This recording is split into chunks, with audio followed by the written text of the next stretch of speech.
Rekening nganggur 3 bulan diblokir pemerintah. Tanah nganggur 2 tahun disita pemerintah. Sementara banyak orang yang masih nganggur, pemerintah rekening yang tidak aktif selama beberapa waktu itu tidak digunakan untuk tindak pidana. Bapak-bapak tidak berhak membekukan rekening orang kalau memang dia tidak pakai atau dorman rekeningnya. Bapak tidak berhak, negara tidak berhak. Negara kita ini pinter, nggak bisa ngelacak koruptor, tapi jago banget untuk ngawasin rekening rakyat yang diem doang.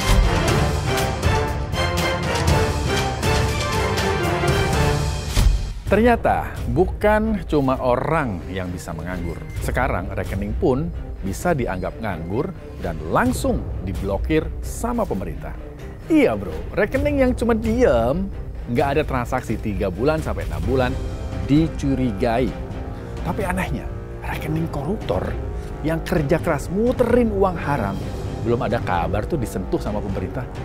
Cakep kan? Selamat datang di negara di mana jadi rakyat itu susah. Bahkan rekening lo pun nggak boleh istirahat.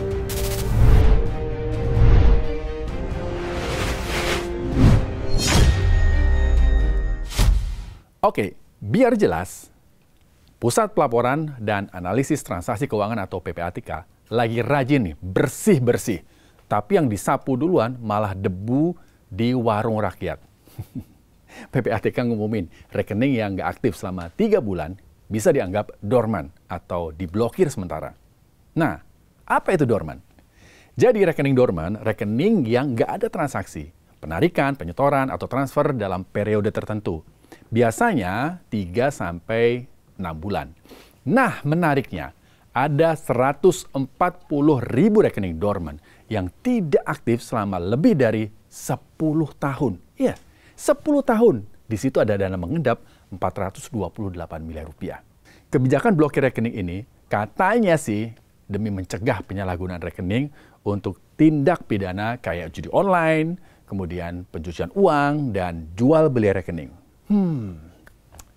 Niatnya bagus, tapi kayaknya ada yang salah target. Ini kan jadi kayak mau nangkap tikus, tapi caranya bakar rumah. Coba kita dengar deh penjelasan dari PPATK soal ini. Negara hadir untuk melindungi kepentingan masyarakat, melindungi kepentingan nasabah, agar rekening yang tidak aktif selama beberapa waktu itu tidak digunakan untuk tindak pidana, tidak digunakan untuk transaksi narkoba, tidak digunakan untuk menampung uang hasil judi online dan seterusnya. Oke, terus siapa yang terdampak?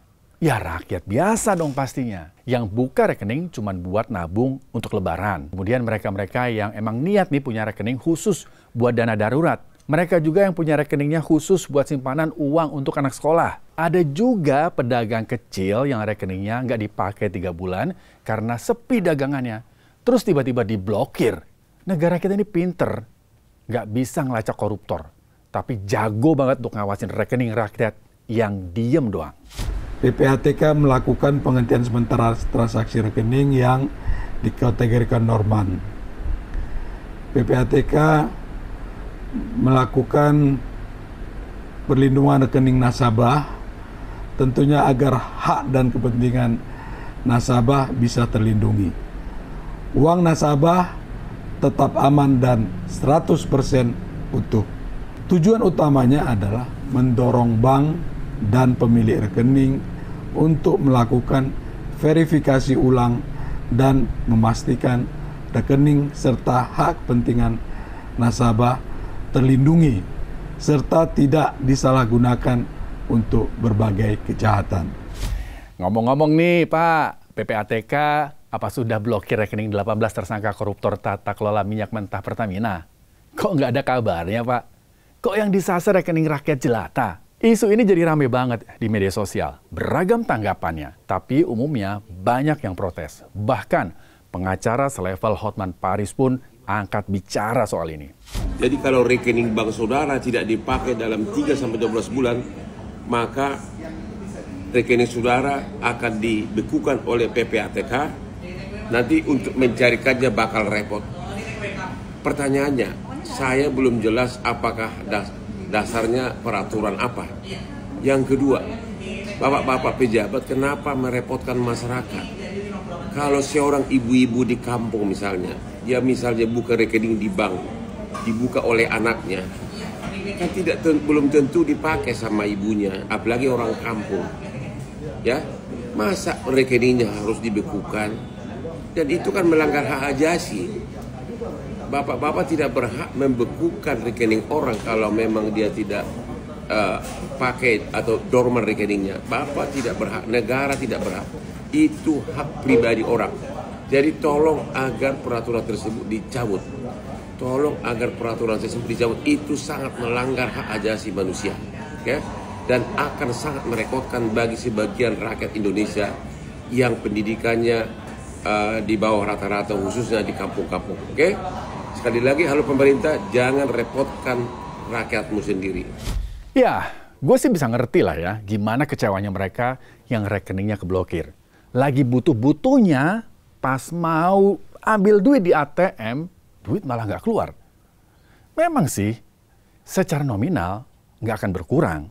Tapi kebutuhan orang untuk keperluan bayar atau beli sesuatu itu kan kadang nggak bisa ditunda, ya nggak? Kejadian awalnya itu saya salah transfer dari rekening pribadi saya ke rekening tabungan saya yang memang saya buat khusus untuk menabung dan dibuatnya itu sudah lama. Namun kartunya sudah nggak saya pegang lagi, jadi saya langsung telepon call center untuk menanyakan apakah ini masih bisa diambil atau tidak. Jawaban call centernya itu bisa diambil. Tapi karena kartunya itu sudah nggak saya pegang, jadi langsung diblokir sama call centernya. Ketika sudah diblokir, pengambilannya langsung ke CS. Nah, kemudian saya langsung ke CS. Setelah di CS, Mbak CS-nya bilang bahwa tidak bisa diambil karena sudah terblokir oleh pusat atau sudah terblokir oleh PPATK. Di situ saya shock banget, kaget banget karena saya tidak dapat notifikasi apapun dari pihak PPATK-nya, baik itu Gmail atau nomor telepon ya. Jadi nggak ada notifikasi apapun yang masuk ke saya kalau rekening saya itu yang tabungan sudah terblokir. Kemudian saya juga harus langsung menjual aset saya untuk pembayaran tugas akhir yang ternyata dananya itu sudah terblokir oleh PPATK di tabungan saya pribadi. Untuk aktivasi rekeningnya atau pembukaan pemblokirannya itu termasuk mudah, dibantu oleh CS-nya, tapi menunggu di ACC-nya itu lumayan lama ya, karena nggak bisa satu hari langsung selesai gitu. Jadi nggak bisa satu hari langsung di ACC dan bisa langsung ditarik uangnya. Tapi kita harus menunggu apakah PPATK-nya ini meng-ACC pembukaan blokiran kita atau tidak. Dan itu makan waktu kurang lebih 14 hari sampai 20 hari kerja. Korban blokir PPATK sudah pada speak up di sosial media. Sampai-sampai ada satu tulisan yang satir nih. Rekening nganggur 3 bulan diblokir pemerintah. Tanah nganggur 2 tahun disita pemerintah. Sementara banyak orang yang masih nganggur, pemerintah nggak peduli. Agak heran dengan kebijakan ini. Negara punya nyali besar buat blokir rekening rakyat. Tapi ciut kalau harus mengusik rekening orang penting. Apa kabar Pak kasus rekening gendut? Berani nggak PPATK blokir mereka yang dicurigai? Ya, mungkin koruptor, transaksi rekeningnya aktif, jadi nggak masuk kategori dorman. Tapi kan banyak kasus korupsi transaksinya cash, bukan transfer. Oke deh, sekarang gimana kalau rekeningnya sudah terblokir gara-gara kebijakan ini? Tenang, PPATK mengklaim dana yang tersimpan tetap aman dan nggak bakal hilang sepeser pun, meski statusnya dibekukan. Caranya gimana? Pertama, isi formulir keberatan henti sementara PPATK melalui link berikut ini. Kedua, nasabah diminta untuk datang ke bank cabang tempat pembukaan rekening untuk proses customers due diligence. Ketiga, profiling ulang dengan melampirkan KTP, buku tabungan, bukti pengisian keberatan henti sementara PPATK, dan dokumen lain yang disyaratkan sama bank. Nah, nanti dari proses-proses tadi, PPATK akan melakukan pemeriksaan sinkronisasi dengan database profiling nasabah di bank. Setelah seluruh tahapan telah dilakukan oleh nasabah, bank akan langsung reaktivasi rekening nasabahnya masing-masing. Dari kebijakan ini, PPATK harus berani untuk evaluasi. Paling nggak nih, harus punya respon cepat. Banyak loh yang komen di akun gue nih, rekeningnya diblokir. Sayangnya beberapa kali mention PPATK, tapi no respon. Ayo dong, sekarang ini era digital yang semuanya serba cepat, apalagi menanggapi kebijakan yang dampaknya langsung ke rakyat. Buat apa buat akun official kalau nggak pernah respon? Oke, kalau gitu terima kasih sudah menyimak. Semoga yang akunnya diblokir segera bisa kembali tanpa nominal yang berkurang Rp1 pun. Sabar ya, sabar banget. Harus sabar-sabar kita hidup di negeri ini. Ditunggu tanggapannya ya di kolom komentar. Kalau ada ide, tema atau yang menarik untuk dibahas, tulis juga di kolom komentar. Tetap kritis, tetap waras. Saya Rizky Hasan, Merdeka. Makasih banget ya sudah menyimak Check Now. Kamu pengen kita bahas apa lagi? Silahkan tulis di kolom komentar. Dan jangan lupa like, subscribe, dan share supaya nggak ketinggalan informasi-informasi menarik lainnya di YouTube Official iNews. Saya Rizky Hasan, terima kasih dan sampai jumpa.